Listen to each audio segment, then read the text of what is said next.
حضرت آدم علیہ السلام کی پیدائش سے قبل آسمانوں پر دو قسم کی مخلوق رہتی تھی، ایک نوری اور دوسری ناری۔ نوری مخلوق نور سے پیدا کیے گئے تھے، جسے ملائکہ یا فرشتہ کہا جاتا ہے۔ یہ دن رات عبادت الہی میں مصروف رہا کرتے تھے، اور ان کے یہاں نہ ہی عورتیں ہوتی تھی اور نہ ہی ان کی نسل چلتی تھی۔ دوسری مخلوق ناری یعنی جنات تھے، جو آگ سے پیدا کیے گئے ہیں۔ ان کی عورتیں بھی ہوتی تھی اور ان کی نسل بھی خوب پھیلتی تھی۔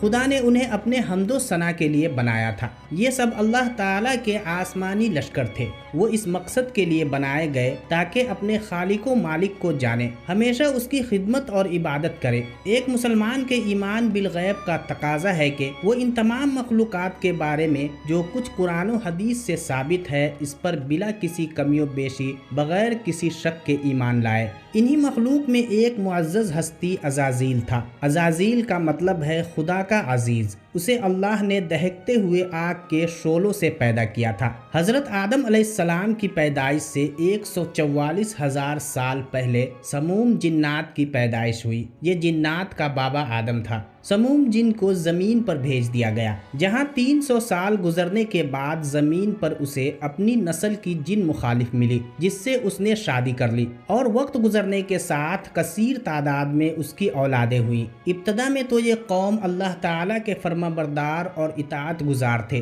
لیکن بہت جلد یہ سرکش اور نافرمان ہو گئے۔ جب ان کی بدعمالیوں کی حد پار ہو گئی تو کثیر تعداد میں جنات نے موت کا ذائقہ چکھا۔ اس دوران جو نیک جنات تھے وہ باقی بچے اور ان کی نسل آگے بڑھی۔ انہی جناتوں میں سے ایک مشہور جنات جن چلیپا تھا۔ چلیپا کا چہرہ ببر شیر جیسا تھا۔ چلیپا نہایت ہی قداور بہادر جن تھا۔ اس کی بیوی کا نام تبلیز تھا، جس کا چہرہ بھیڑیے کی مادہ کی طرح تھا۔ وہ اپنے شوہر کی طرح دلیر اور طاقتور جن تھی۔ اپنی تمام قوم پر اس نے اپنی دھاک بٹھا رکھی تھی، اور قوم کا بچہ بچہ چلیپا کا احترام کیا کرتا تھا۔ ان کے یہاں ایک بچے کی پیدائش ہوئی، جس کا نام عزازیل رکھا گیا۔ عزازیل میں اپنی ماں اور باپ دونوں کی خصوصیات شامل تھی، یعنی وہ نہایت ہی سرکس، مکار، طاقتور اور بہادر تھا۔ روایتوں کے مطابق قوم جنات کو دنیا میں بسایا گیا، اور یہ حضرت آدم علیہ السلام کی پیدائش سے 50,000 سال پہلے کا زمانہ تھا۔ بہت جلد یہ جنات سرکش ہو گئے اور خدا کے نافرمان بن گئے۔ جب جھگڑے اور فساد سے زمین لرز اٹھی تو آسمان سے فرشتوں کو حکم دیا گیا کہ جاؤ اور ان سرکش جنات کو مار پھینکو۔ لہٰذا اس کائنات میں پہلی خونریز جنگ ہوئی، جس میں عزازیل کے ماں باپ یعنی چلیپا اور تبلیز دونوں نے بڑی بہادری سے جنگ کی، لیکن فرشتے ان پر غالب آ گئے۔ فرشتوں کا وار ان جنات پر اس طرح پڑتا کہ وہ اشک کھا کر گر پڑتے۔ اسی جنگ کے دوران عزازیل کے ماں باپ مارے گئے اور قوم جنات کے سرکش جنوں کو قیدی بنا لیا گیا۔ ان قیدیوں میں عزازیل بھی تھا۔ فرشتے جب اسے بارگاہ الہی میں لائے تو ان کو حکم ہوا کہ عزازیل کی بہترین تربیت کرو۔ چنانچہ فرشتوں نے عزازیل کی تربیت بہترین انداز سے کی۔ عبادت اور ریاضت کے طریقے اور آداب سکھائے گئے۔ اس طرح وہ بہت جلد اللہ کا مقرب ترین بندہ بن گیا۔ ایک وقت ایسا آیا کہ عزازیل اللہ کا سب سے چہیتا عبادت گزار، ریاضت کرنے والا اور زاہد بندہ تھا، جس میں اس کا کوئی ثانی نہ تھا۔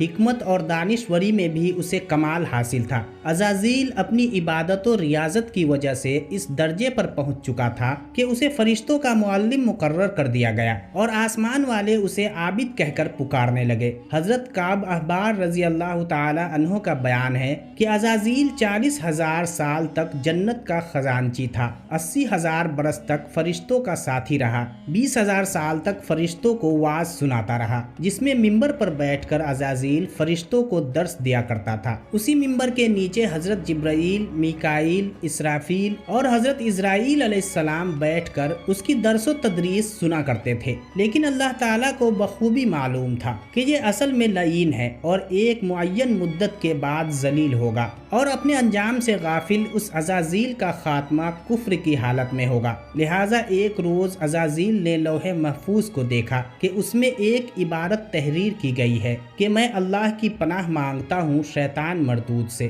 اس عبارت کو پڑھتے ہی عزازیل غالباً 2000 سال تک روتا رہا اور بارگاہ الہی میں حاضر ہو کر دریافت کرنے لگا کہ اے رب العالمین، یہ شیطان الرجیم کون ہوگا جس سے پناہ مانگی جائے گی؟ اللہ تعالیٰ نے فرمایا، ہمارا ایک ایسا بندہ جسے ہر نعمت سے سرفراز کیا جائے گا مگر ایک حکم نہ ماننے کی وجہ سے مردود ہو جائے گا۔ عزازیل نے خواہش کی کہ میں اس ملعون کو دیکھنا چاہتا ہوں جس پر اللہ تعالیٰ کی جانب سے فرمایا گیا کہ تو جلد اسے دیکھے گا۔ عزازیل ہر لمحے اس سوچ میں غمگین رہتا کہ وہ ملعون آخر کون ہوگا جو خدا کے حکم سے انکار کرنے کی جرات کرے گا۔ اس خوف سے وہ مزید عبادت اور توبہ میں مصروف رہنے لگا، یہاں تک کہ ہزاروں سال بیت گئے۔ جب ایک روز عزازیل کو معلوم ہوا کہ اللہ تعالیٰ ایک نئی مخلوق پیدا فرما رہے ہیں جس کے لیے دنیا کے ہر کونے سے مٹی لائی گئی ہے، اللہ تبارک و تعالیٰ نے حضرت آدم علیہ السلام کے پتلے کو اپنے دستے قدرت سے پیدا فرمایا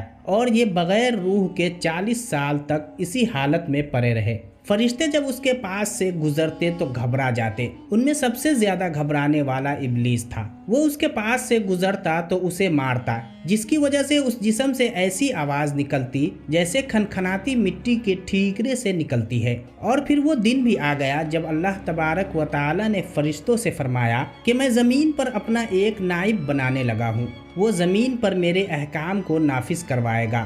فرشتوں نے فرمایا کہ اے پاک پروردگار، وہ زمین پر فساد برپا کریں گے اور یہ آپس میں خون ریزی کریں گے، جبکہ ہم تو دن رات آپ کی تسبیح کرتے رہتے ہیں اور آپ کی پاکی بیان کرتے ہیں۔ اللہ تبارک و تعالیٰ نے فرمایا، جو کچھ میں جانتا ہوں وہ تم نہیں جانتے۔ پھر اللہ تعالیٰ نے حضرت آدم علیہ السلام کو تمام چیزوں کے نام سکھائے اور انہیں فرشتوں کے سامنے پیش کرتے ہوئے فرمایا، اگر تم سچے ہو تو مجھے ان کے نام بتاؤ۔ تو انہوں نے کہا کہ تو پاک ہے، ہم تو اتنا ہی جانتے ہیں جتنا تو نے ہمیں بتایا ہے، بے شک تو بڑے علم و حکمت والا ہے۔ پھر اللہ تعالیٰ نے فرمایا، اے آدم، ان چیزوں کے نام بتا دو۔ پھر حضرت آدم علیہ السلام نے انہیں نام بتا دیے تو فرمایا، کیا میں نے تمہیں نہیں کہا تھا کہ میں آسمان اور زمینوں کی چھپی ہوئی چیزیں جانتا ہوں، اور جو تم ظاہر کرتے ہو اور جو تم چھپاتے ہو؟ پھر فرشتوں کو حکم دیا گیا کہ آدم کو سجدہ کرو، لہٰذا انہوں نے سجدہ کیا، مگر عزازیل نے سجدہ سے انکار کیا۔ تو اللہ تعالیٰ نے فرمایا، تجھے سجدہ کرنے سے کس چیز نے روکا ہے جبکہ میں نے تجھے حکم دیا ہے؟ وہ کہنے لگا کہ میں اس سے بہتر ہوں، تو نے مجھے آگ سے بنایا ہے اور اسے مٹی سے بنایا ہے، میں ایسا نہیں کہ اس انسان کو سجدہ کروں جسے تو نے سڑے ہوئے کھنکھناتے گارے سے پیدا کیا ہے۔ تو اللہ تعالیٰ نے فرمایا، اب تو یہاں سے نکل جا، کیونکہ تو مردود ہو چکا ہے اور قیامت تک تجھ پر میری پھٹکار ہے۔ عزازیل نے کہا، اے میرے رب، مجھے روز محشر تک کی مہلت دے دے۔ فرمایا، جا، میں نے تجھے متعین وقت تک کے لیے مہلت دے دی۔ اس نے کہا، مجھے تیری عزت کی قسم، میں ان سب کو یقیناً بہکاؤں گا، ان پر حملہ کروں گا، ان کے آگے سے بھی اور پیچھے سے بھی اور ان کے دائیں جانب سے بھی اور بائیں جانب سے بھی، اور آپ ان میں سے اکثر کو شکر گزار نہیں پائیں گے۔ اللہ تعالیٰ نے فرمایا، یہاں سے ذلیل و خوار ہو کر نکل جا، ان میں سے جو شخص تیرا کہنا مانے گا میں ان سب سے جہنم کو بھر دوں گا۔ اور یوں بارگاہ خداوندی سے دھتکارے جانے کے بعد عزازیل ابلیس بن گیا۔ اپنے غرور و تکبر اور رعونت کی بنا پر اس کی ہزاروں سالوں کی عبادت و ریاضت ضائع ہو گئی اور اسے عرش سے فرش پر پٹخ دیا گیا۔ روایتوں کے مطابق ابلیس کی موت کا وقت اسرافیل علیہ السلام کے پہلے اور دوسرے سور پھونکنے کے درمیان کا وقت ہے، جب اسے دی گئی مہلت پوری ہو چکی ہوگی اور وہ ذلیل و خوار ہو جائے گا۔ قرآن مجید کے مطابق روز حشر خدا کے فیصلے کے بعد ابلیس اپنے پیروکاروں سے اعلان برات کرتے ہوئے کہے گا کہ تم اپنے گناہوں کے خود ذمہ دار ہو۔ نیز وہ کہے گا کہ خدا نے تمہیں سچا وعدہ دیا تھا اور وہ وعدہ جو میں نے تمہیں دیا تھا میں اس کی مخالفت کرتا ہوں، مجھے تم پر کسی قسم کا کوئی تسلط حاصل نہیں تھا سوائے اس کے کہ میں نے تمہیں بلایا اور تم نے میری پکار پر لبیک کہا۔ بس مجھے ملامت نہ کرو، اپنے آپ کو ملامت کرو، اب میں تمہارا فریاد رفت نہیں ہوں اور نہ تم میری فریاد رفت ہو سکتے ہو۔ عزازیل کا حضرت آدم علیہ السلام کو سجدے سے انکار کا جذبہ حسد تھا، جس نے اسے مجبور کیا کہ میری جگہ آدم علیہ السلام کو کیوں مل گئی۔ یہ اس کا جذبہ تکبر اور غرور تھا کہ میں سب سے اعلیٰ ہوں۔ اللہ پاک کبھی بیسی معاف فرمائے اور ہمیں شیطان مردود کے شر سے محفوظ فرمائے اور اپنے پیارے حبیب صلی اللہ علیہ وآلہ وسلم کے طریق مبارک پر زندگی گزارنے کی توفیق نصیب فرمائے، آمین یا رب العالمین۔ کمنٹ باکس میں اللہ پاک کا ایک نام لکھنا مت بھولیے گا۔